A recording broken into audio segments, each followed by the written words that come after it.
Hello my dear friends, Namaste and welcome back to my channel. This is Ambika. Hope you've all been doing absolutely great. Well, thank you for all your love and support so far, and in case you haven't subscribed yet to my channel, please hit the subscribe button right now and click on the bell icon so that you get all the notifications. Okay, so what are we talking about now in today's video? Well, if you've watched my previous video, remember we spoke about a few study hacks, some of my favorite study hacks. Hope those were very useful for you. But among those study hacks, if you remember, in case you've not watched it, you could go back and watch those once again, or just have a look at them. So one of the major points that I mentioned was that it's very important for you to know your strengths and weaknesses. And when it comes to strengths and weaknesses, everyone is of course different, right? We're all unique in our own ways. And as far as a student is concerned, I'm sure everyone has their own strong subject and their own weak subject. And this is certainly going to be different for different children.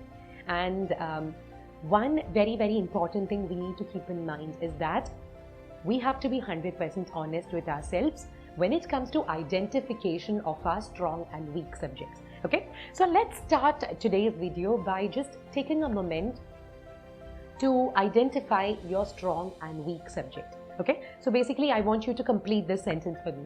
I am strong in the subject or subjects dash, and I am weak in the subject or subjects dash.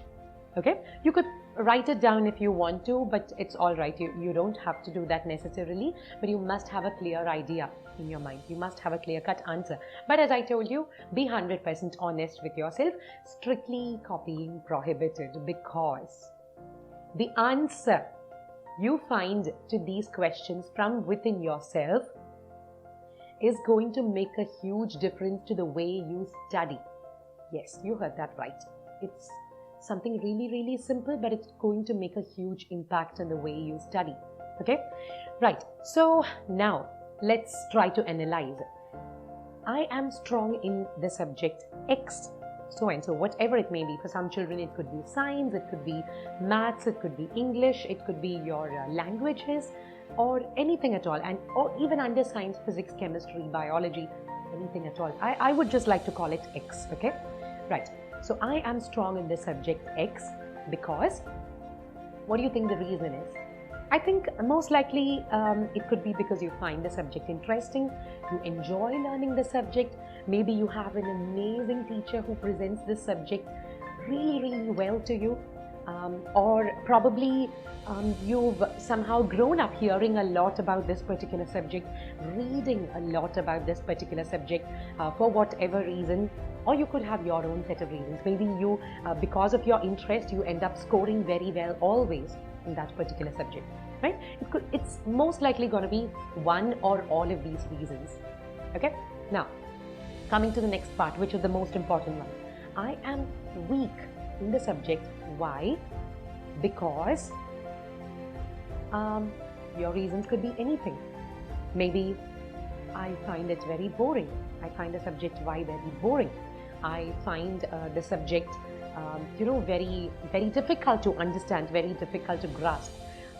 I don't have someone who presents this subject to me in an interesting manner, or rather never presented it to me in an interesting manner when I learned this particular subject the very first time. Maybe because of all this, I've been scoring very poor marks in this particular subject always, for all my exams, right? Or it's most likely going to be one or all of these reasons that I've listed, or it could be anything else as well. Okay, you don't have to list it out for me. Like I told you, it's most important that you know it for yourself, right? I'm emphasizing on that again and again. Okay, so in my personal opinion, all the reasons that I've listed, they are going to be interconnected. So the basic problem, what I feel is, I don't understand the subject. And why was that? Why is it that I don't understand the subject? The very first time I learned a topic from this particular subject, it wasn't taught to me in a very interesting manner.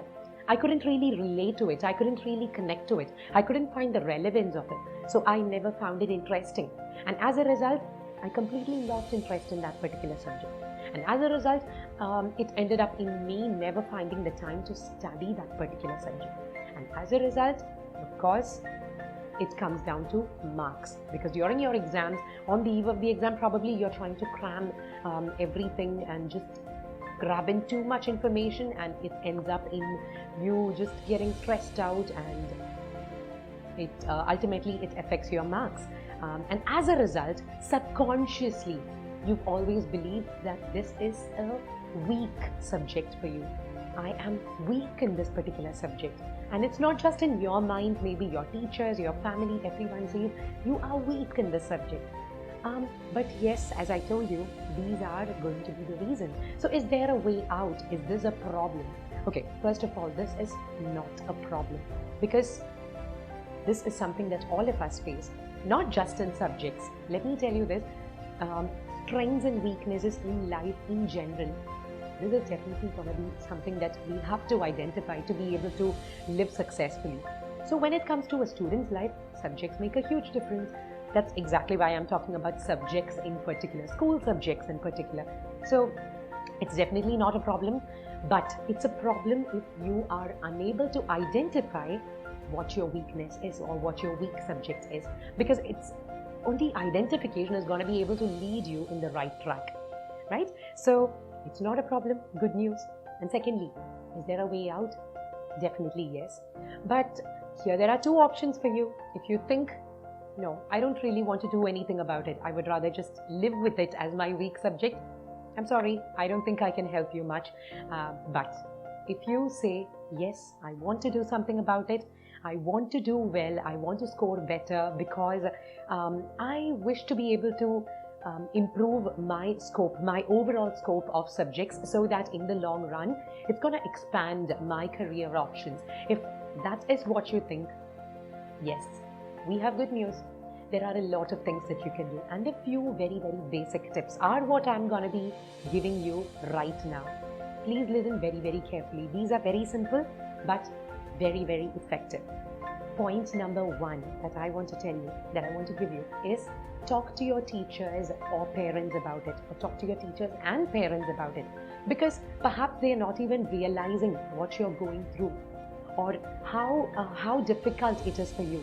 Come on, we can't just expect magic to happen by believing that somebody is able to read our mind and understand for themselves that this is what you're going through. No. As long as you have an open relationship with your parents and your teachers in discussing what your problems are, what your difficulties are, things are going to be much smoother, because they are going to be able to help you much better, right? So do this first step, okay? Now, secondly, get down to the basics. Now, this is super duper important, because most of the time, say for example, you are in class 10 right now, maybe maths is a very difficult subject for you. I'm just giving you an example. Maths is probably very difficult for you. But why is it difficult? Perhaps you have complex topics like geometry or trigonometry and things like that. Well, of course, I don't know what the topics are right now. I'm just talking about it from my 10th grade days. Okay, so whatever your subjects are, whatever your topics are right now, probably you're unable to understand it because your base is not set well. Maybe your 7th grade math, your 8th grade math, or your 9th grade math, probably you haven't understood those well enough. So don't hesitate to get down to the basics. And here you have to consider yourself lucky, because you belong to this generation, this digital age where information is just a click away. All you need to be able to do is identify the most reliable sources, right? So in case it demands your understanding, or your way ahead demands that you have to be able to practice your basics right. Maybe you have to get your basic simplification in math right. Maybe you have to get your basic algebra right, or your basic calculations right. Whatever it may be, get down to that level. Maybe it's a 5th grade level or a 6th grade level, doesn't matter. Now is the right time to get started, and not the eve of your exam. Right? So get down to the basics and get all your basics very, very, very strong. If it demands that you have to watch a video of a 5th grader, go ahead and watch that. don't hesitate, because that is taking your baby steps towards success. So that's point number 2. Step number 3, time allotment has to be very, very smart. So when I say you have to get down to your basics, obviously you are going to have to put in extra hours into that. So yes, let's be ready, because you said, yes, I want to improve. So this is the way ahead. Time allotment. Perhaps for a few days, for a few weeks, you might have to spend about 60-70% of your time on that particular subject alone. That's all right. For a few weeks, plan your study hours in such a way that you get enough time to practice your basics, and at the same time do something to practice your current topics as well, your class 10 topics as well. That's point number 3.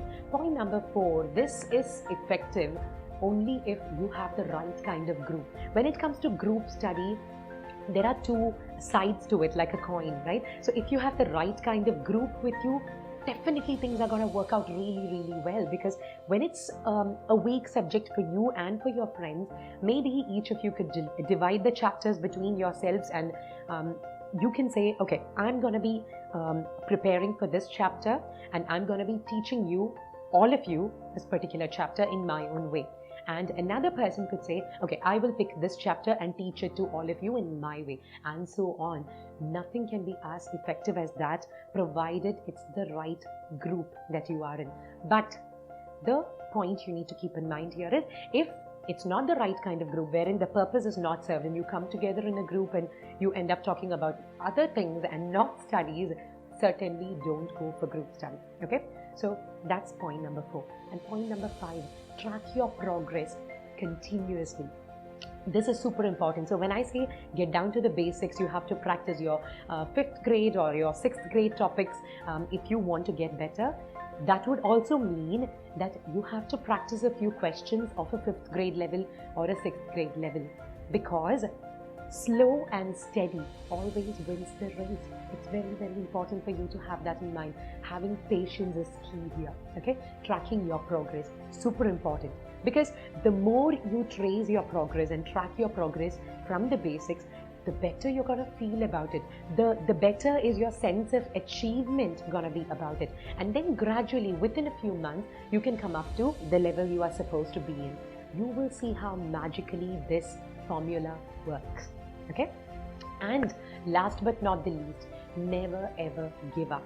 We all face hurdles in life, but the problem comes when we decide to give up. Never ever give up. Every winner today, or every person we consider to be a winner today, is just another person, another normal person who decided to give it a try once again. And that's about it. So guys, I hope this was very, very useful to you. Whatever you think about it, please post in the comment section below. And if you think this would benefit others as well, please do remember to hit the like button and share it with whoever you think would benefit from this. And until we meet again, stay happy and stay healthy. Bye-bye.